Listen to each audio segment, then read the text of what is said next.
Welcome to Satsang. So beautiful to be together.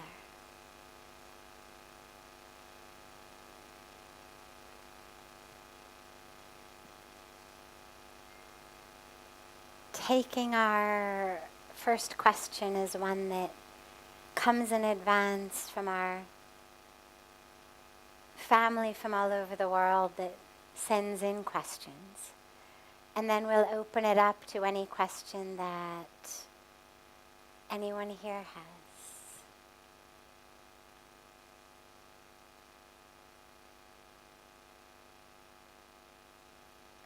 How do I get rid of my anxiety so that I can live a worry-free life?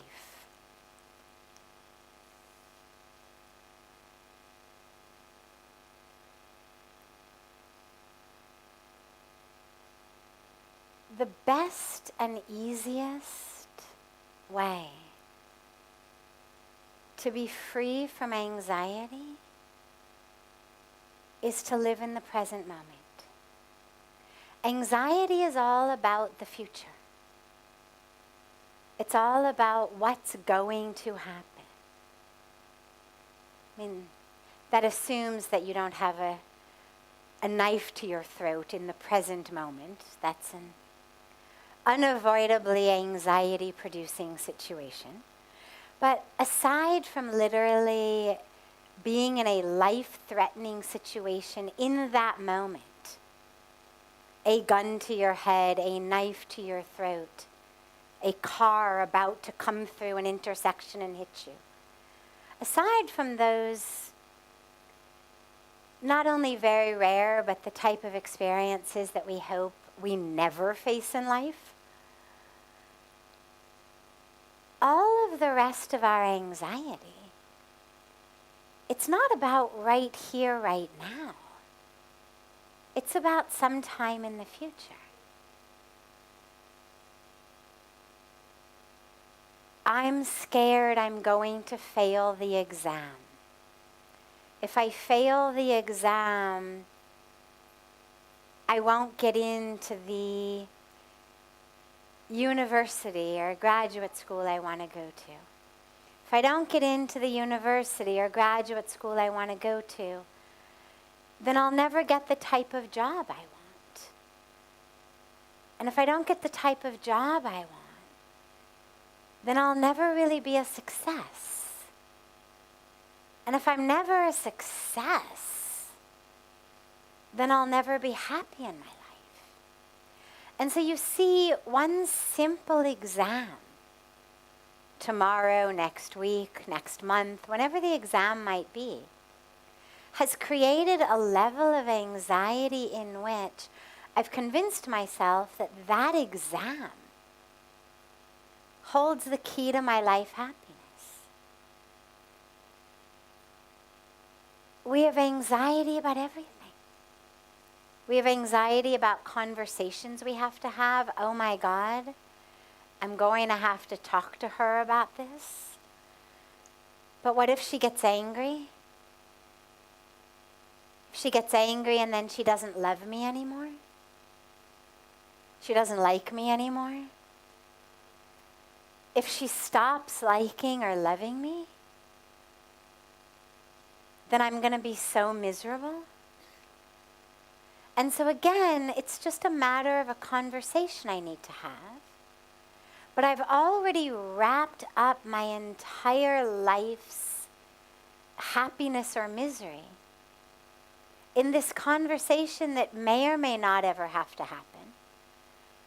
I mean, I don't know about any actual research data, but I would guess that at least half of the conversations that we have in our mind that cause such anxiety never actually happen in real life.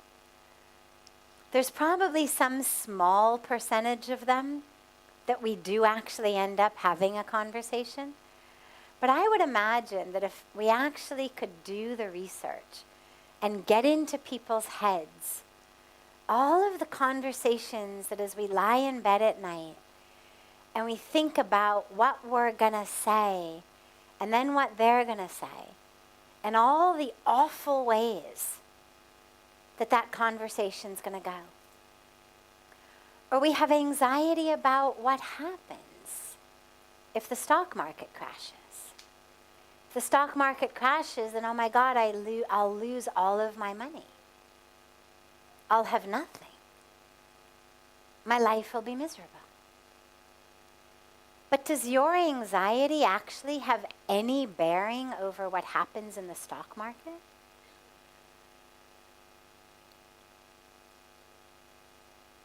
And so here we are losing the present moment, losing the gift of the present moment,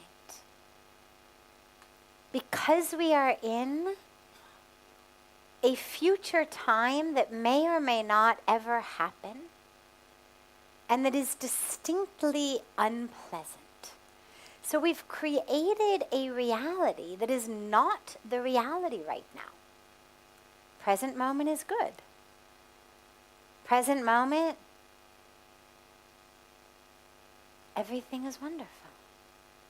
Right here in this breath, in this very moment,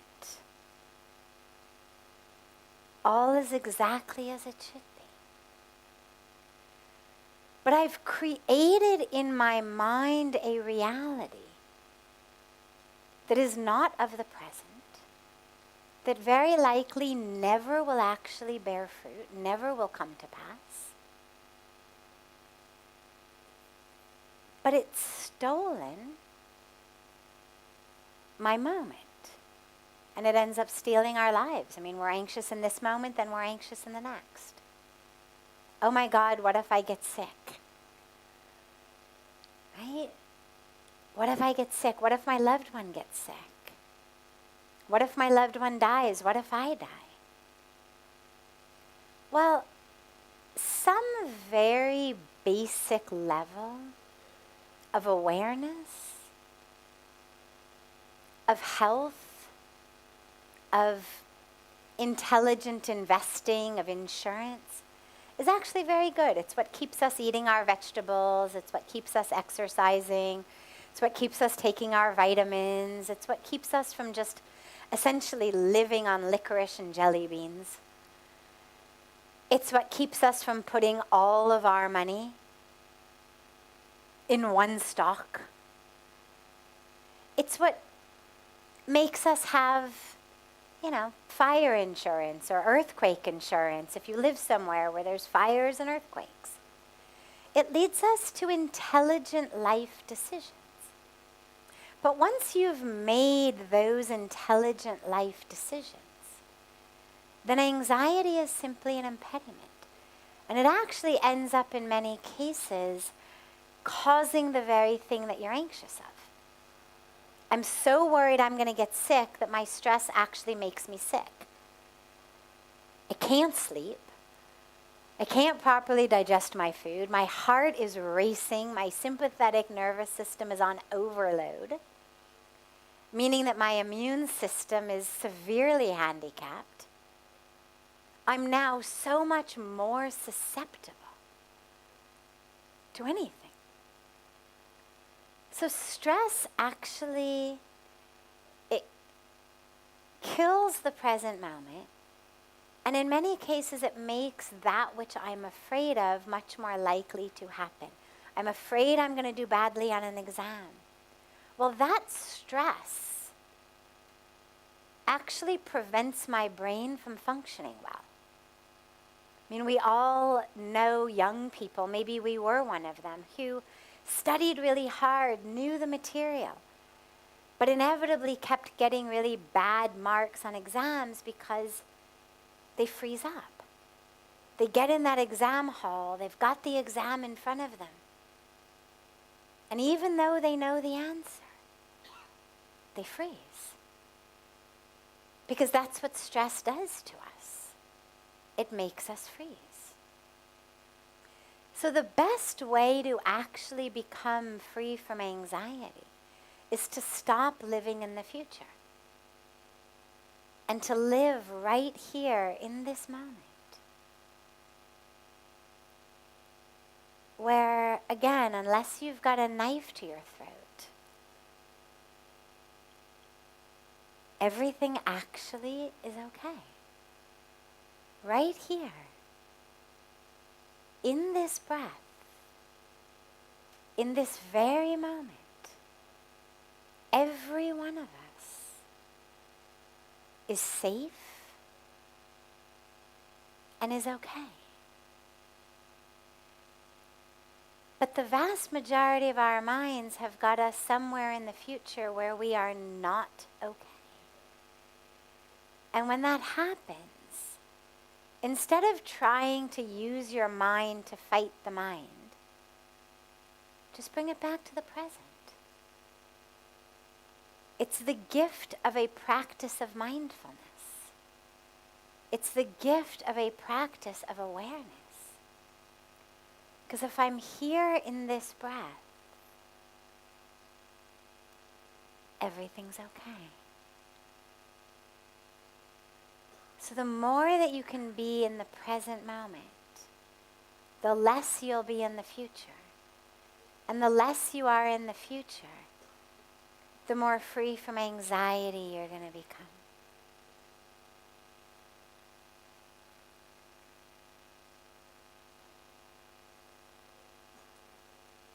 Other questions?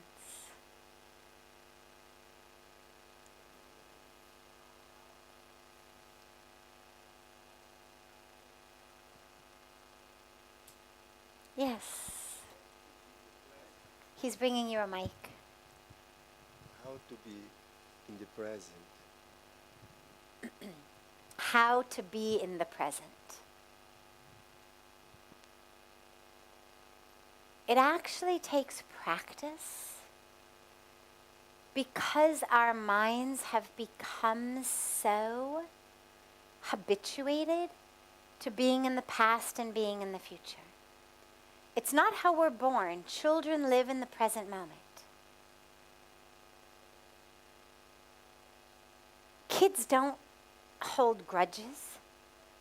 In this moment, something happens, they're upset, they start to cry. But it's like a line in the water. In this moment, they're screaming, they're crying. And 3 minutes later, now they're playing with their keys or they're enjoying a grape. They're enjoying the moment. They don't get stuck.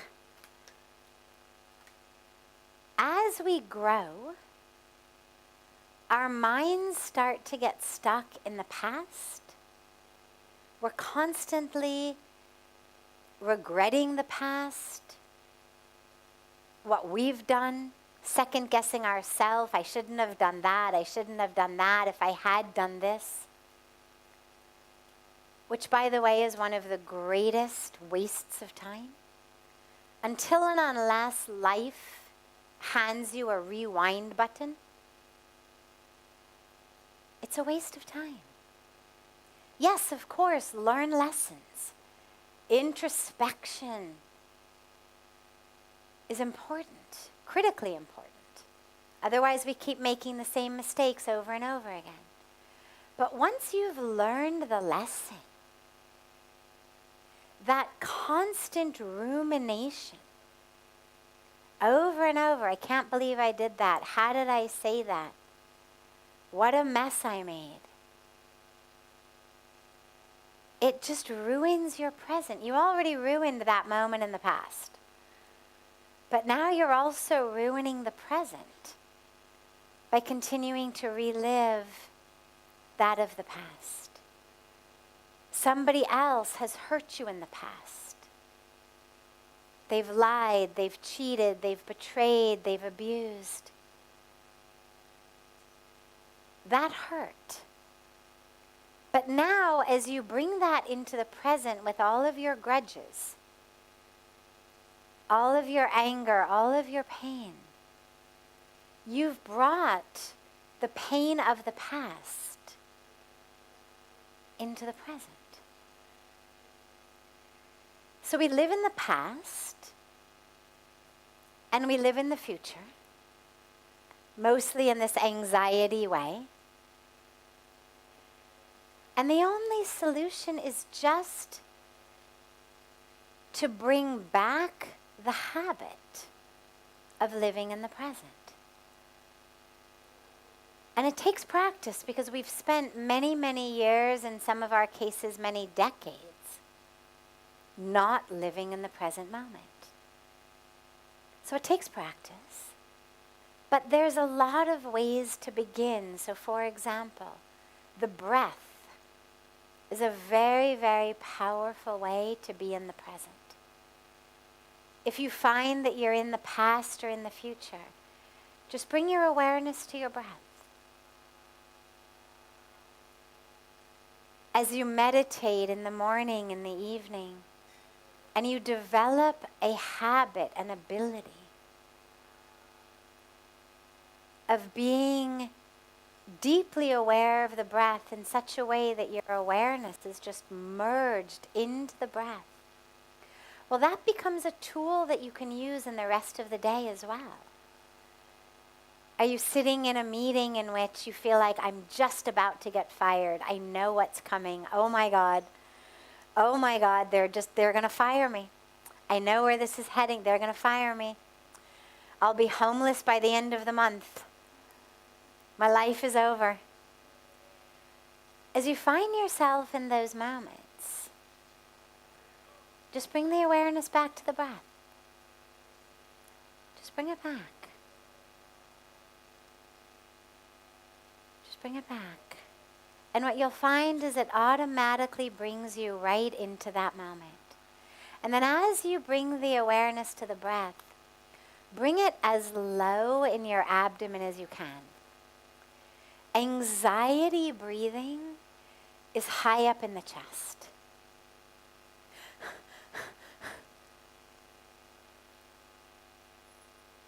The more you can bring your breath low in the abdomen, what you find is that suddenly you become very anchored and grounded. So that's one really powerful technique. Another technique is just the practice of mindfulness. That again, we can develop in a seated meditation practice, but you can carry it into your life. So for example, do you have to drink a glass of water? Well, one way of drinking a glass of water is just to gulp it all down while you're doing something else, not pay any attention. But can you make drinking water an experience of mindfulness? Can I actually notice with my awareness how the muscles in my arm move as it raises the glass to my mouth? If I'm aware, suddenly I notice the way that all of these different muscles start to move. I notice the way that it feels in my hand as I'm about to tilt the glass. I can notice the way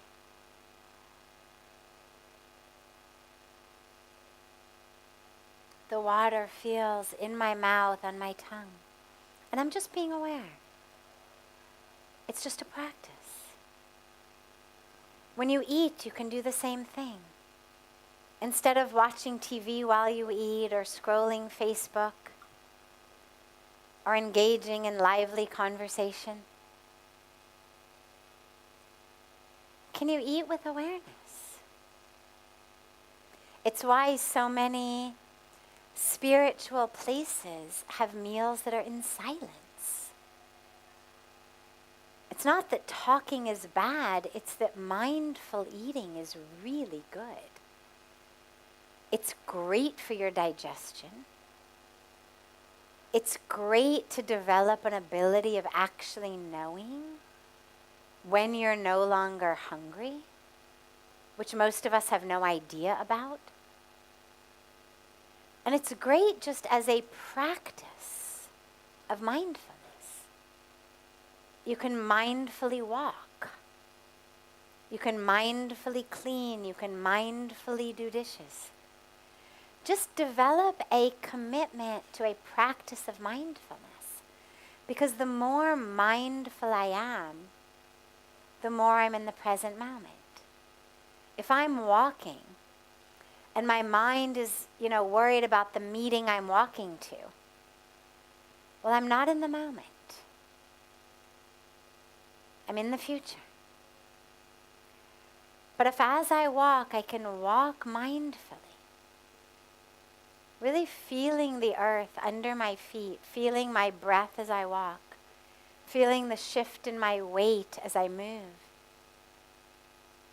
then that walking has become a practice of meditation. And these are all just their techniques, their ways to train the mind to literally be here now. And slowly, slowly, you'll get better at it. But it just takes practice. The benefit and the beauty, though, is it's not all or nothing. It's not like you have to be perfect before you start to see the benefits. The more moments each day you can spend in the present, the more free you will be from anxiety, from stress, from fear, from ignorance, from illusion, from ego, from suffering. So as you go, you start benefiting along the way.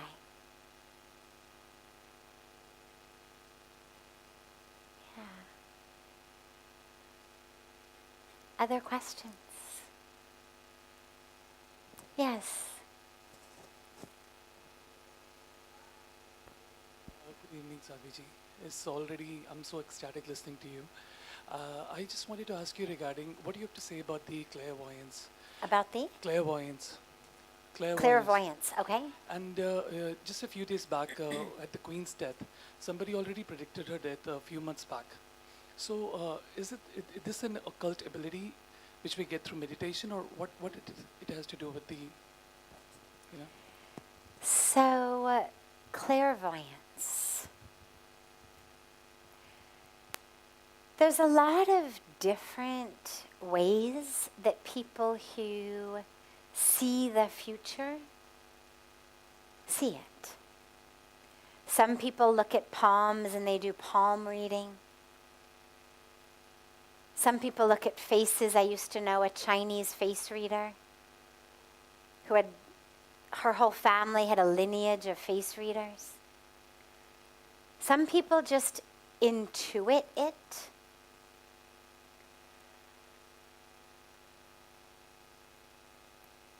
Yeah, it's what we would consider a siddhi, a power. But remember, of course, that the siddhis are those that in most cases are actually meant to be avoided unless it's something that deeply is being used to benefit others. As you meditate, it's a really well-known idea, concept, tenet, truth, that as you meditate, especially when you do really intense meditations, use specific mantras, do special sadhanas, that different powers come. These powers are called siddhis. But what the scriptures say, what the wise ones say is, these powers are actually distractions on the path. They're like carrots for the ego that makes the ego think, oh, now I'm really something special. Look, I can foresee the future. Look, I can manifest something. Look, I can tell you this. And that actually they arise on our path as temptations to the ego to distract us from the path, to get us all excited about the power. And that therefore when they arise, the right path is to just keep on with the sadhana and not get lost in the powers you've developed. That being said, there are, of course, sometimes people who are able to use these to benefit others. There were rishis who did, reading of palms or astrology. That's not so much a siddhi, but these are just ways of helping other people navigate their lives. So if it's being used to help people, then sure, no problem. And the power exists. My instinct is that a tiny, tiny % of people who claim to be clairvoyant actually are. But I do believe that the power exists. Now, as far as your example about the queen, what was she, 96? So, you do have a situation where, here we are in the middle of the monsoon season. I could say, okay, wait, it's going to rain today. Now, there's a really good chance I'm going to be right. It's the monsoon season. It's also very possible that I am someone who's very sensitive to barometric pressure. That I've lived here my entire life, that I grew up in a family that, did agriculture. And so we were always very, very sensitive to the weather, and that even without necessarily realizing it, I developed an ability from childhood to just sense which way the clouds were going, which way the weather was moving. And so I may not even know that. I may not know, that was what my grandpa used to teach me out in the fields. But today, 40, 50 years later, I'm like, okay, look, I'm clairvoyant. I can tell you I'm the, master of when to harvest your crops. So I think that there's also a lot of just knowledge and wisdom, things that we know without necessarily knowing why we know them, that we may call a power that the ego gets really excited about. It's a special power. Whereas actually it turns out there's some way that we have of knowing. We noticed something, we saw something, we sensed something that our conscious mind didn't actually register, but that went in subconsciously, and now I'm able to say, aha, rain. Now, when you've got someone who's 96, it's probably a pretty safe bet to say sometime in the near future, it's very likely she's going to die. The odds are with you. Now, does that mean that that person didn't have an ability of clairvoyance? I don't know who he was. I'm not going to say yes, he had it, or no, he didn't have it. But I think that the vast majority of that which gets chalked up as miraculous powers actually has some other explanation. Because of course, if I say to you, she's going to die in the next few months, and she doesn't, well, you don't really remember. I'm certainly not going to remind you. Oh yeah, I was the one who was wrong. I'm not going to remind you. But if I was right, well, yeah, then I'm going to remind you. Don't you remember I said that? And so we don't tend to pay nearly as much attention to all of the predictions we make that don't happen. But we do pay a lot of attention to the predictions we make that do happen. And I think that lends to this perception of there being special powers. And again, I do think they exist, absolutely. But I think that they do come not randomly. I think they come with special sadhana as a special gift. And they're meant to be used not as party tricks, but they're meant to be used as a powerful tool to help others.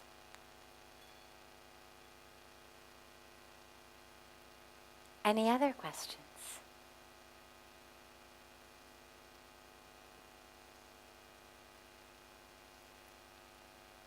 Yes, right here, मेरे सामने.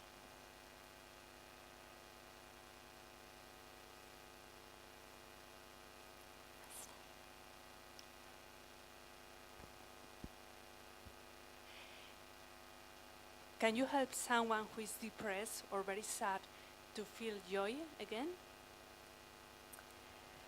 Can we help someone who's depressed feel joy? You can try.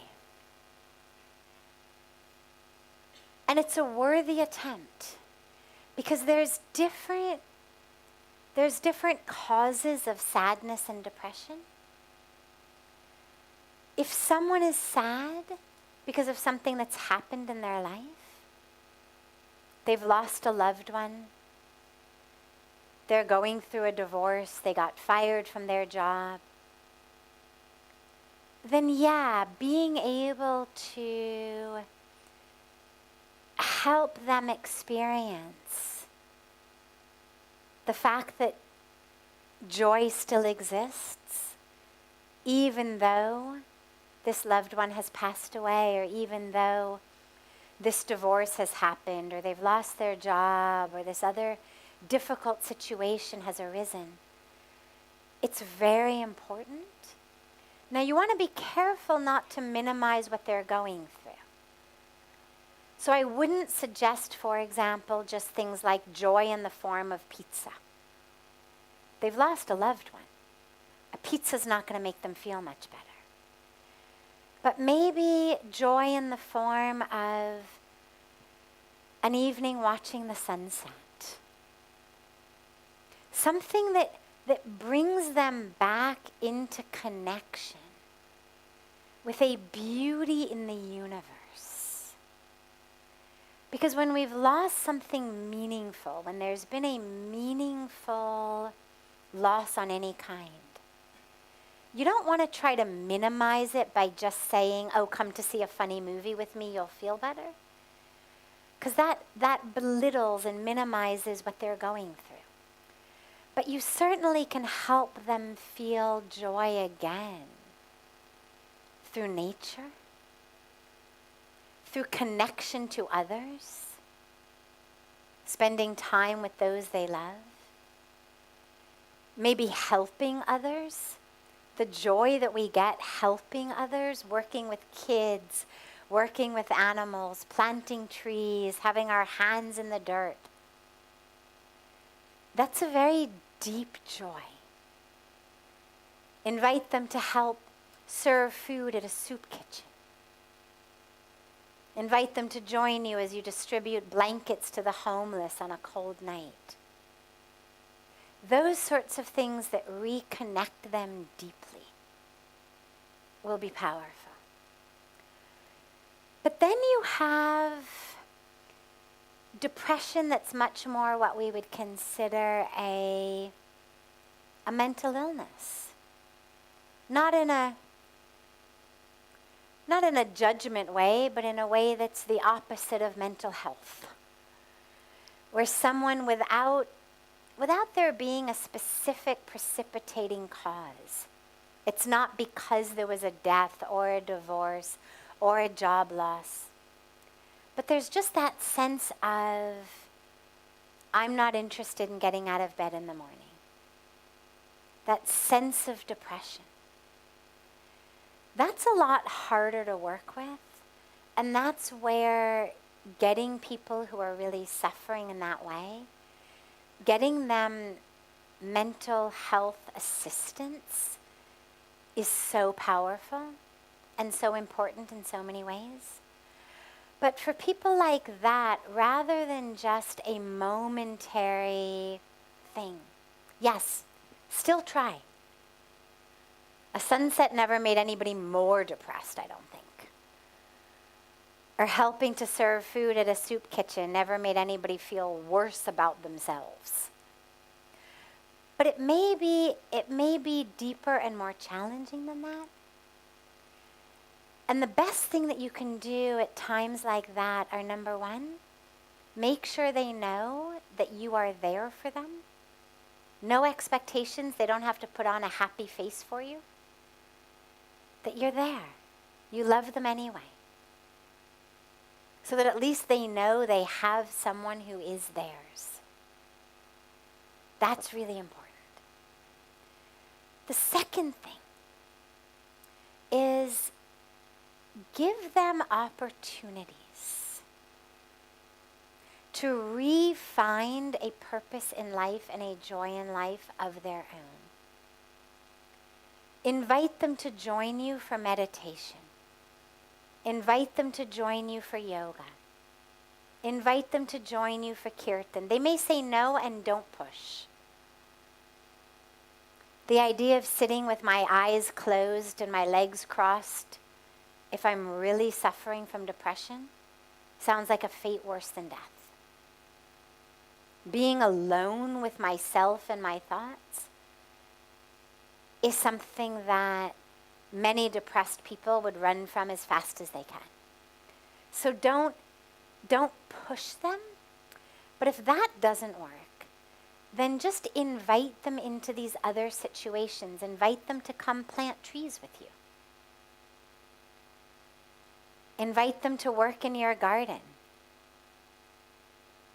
Invite them to work in a soup kitchen with you. Invite them into, your kid's school that needs, help someday, or an extra chaperone on a school trip, or whatever it may be. The more engaged they can be in service. But for people like that, it needs to be actually engaged service. So stuffing envelopes for an NGO isn't going to work so well. It works much better if it's actually face-to-face with the people. Or if they don't want to deal with people, an animal shelter. Tree plantation, garden. All of these things are wonderful ways of just reconnecting people. But if they're really suffering, encourage them to get some mental health assistance.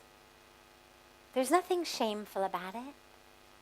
There's nothing embarrassing about it. If we were having any issue physically that didn't go away as quickly as we thought it would, we'd go see a doctor. Nothing to be ashamed of. Sometimes we're able to heal our own bodies. We may not rush to a doctor at the first sniffle or cough. But if it doesn't go away, if it seems to keep getting worse, if our lives are suddenly paralyzed by it, you'll go see a doctor. You've got a cough that doesn't go away in a month, go to a doctor. What you're doing isn't working. Something else is going on. And in the same way, normal emotional fluctuations are normal. There's a lot going on in our world to be depressed about. There are moments that I just burst into tears. There's so much suffering in the world. You can't move through the world with your eyes open and your heart open and not feel depressed sometimes. But if it stays, if that becomes the pervasive way, see, for me, there's these moments of great sadness, but then these moments of great joy. And able to experience the joy even knowing that there's so much to be sad about. But when people are suffering from depression, they're not able to pull out of the depression. That becomes the pervasive experience.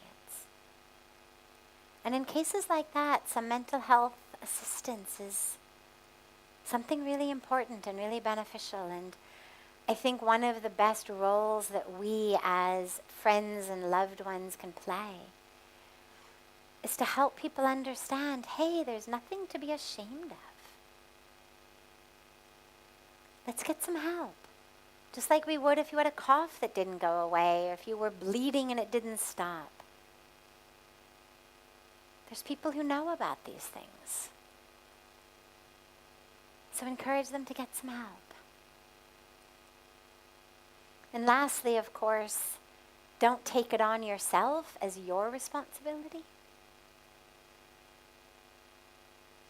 Everybody's got their own karmic package that they're here working through. And one of the most difficult and debilitating situations is when I feel responsible for someone else's karmic package. I can't make them happy. I can't bring them joy. I can't get them to stop using drugs. I can't get them to stop drinking. I can't get them to stop self-sabotaging. And we start to feel like we are somehow lacking. That somehow if we were better, we would be able to help them. And that's where it's so important to remember. They've got their own karmic journey they're on. And you can be there as a support, as a friend, as love. But your life's purpose and dharma is not to take on other people's karmic packages. That's not what you're here for. So be there for them, support them, love them, do your best. That is who you are. But don't go into it with the expectation that you're going to be the magic wand. Because there may not be a magic wand in this case. They may be absolutely just living out exactly what their karmic journey is right here in this moment. And there may be nothing you can do about it. So that's an important piece of work for you to do as well. Yeah. Beautiful. Have a